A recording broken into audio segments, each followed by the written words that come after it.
হাওড়ার ডোমজুর বিধানসভা কেন্দ্রের পিপিলাই এই যে তৃণমূল কংগ্রেসের যে পার্টি অফিস, একেবারে এই পার্টি অফিসের ভেতর থেকে তাজা বোমা প্রায় 1 বস্তার অধিক বোমা উদ্ধার করা হয়েছে গতকাল রাতের বেলা। এবং সেই রাত থেকে এই এলাকায় ছিল সিআরপিএফ এবং ডোমজুর থানার পুলিশ আধিকারিকরা। এখানে দলীয় যে কাজ হয়, সেই দলীয় কাজের যে পতাকা রয়েছে, বিভিন্ন সময় অসামাজিকমূলক সেই কাজের সঙ্গেও যুক্ত এই দলীয় যে কার্যালয়, এই কার্যালয়কে ঘিরে একেবারে রাত ভোর টানা তল্লাশি চালায় ডোমজুর থানার পুলিশ আধিকারিকরা। এলাকার মানুষজনেরা যারা চাইছিল যে দীর্ঘদিন ধরে এই পার্টি অফিস থেকে হুমকার দিচ্ছিল এলাকার মানুষজনেদের, সাধারণ গ্রামবাসী যারা বিজেপি করে তাদের বাড়িতে গিয়েও পর্যন্ত হুমকি দিয়ে এসেছে।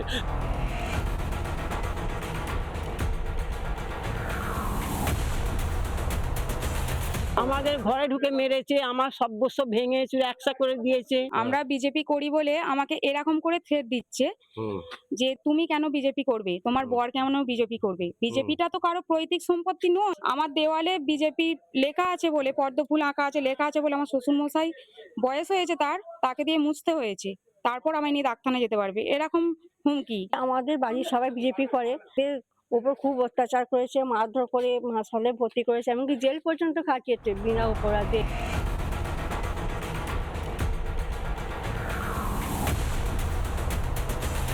এই পার্টি অফিস থেকে গতকাল রাতের বেলায় প্রায় তাজা বোমা এবং সাদা থান সহ একাধিক তিরপল সহ একাধিক প্রতিবন্ধীদের যে সাইকেল দেওয়া হয়, সেই সাইকেলও পর্যন্ত এই মজুদ ছিল। যে এলাকার নান্না গ্রাম পঞ্চায়েতের যে উপপ্রধান বুবাই চক্রবর্তী, তাকে আটক করে পুলিশ। পার্টি অফিসের ভেতরে কি করে এই বোমা মজুদ করে রাখা ছিল, কি কারণে বোমা ছিল, এই সমস্ত বিষয়টাকে খতিয়ে দেখার চেষ্টা চালাচ্ছে ডোমজুর থানার পুলিশ আধিকারিক। হাওড়া থেকে প্রসেনজিৎ অধিকারী রিপোর্ট, রিপাবলিক বাংলা।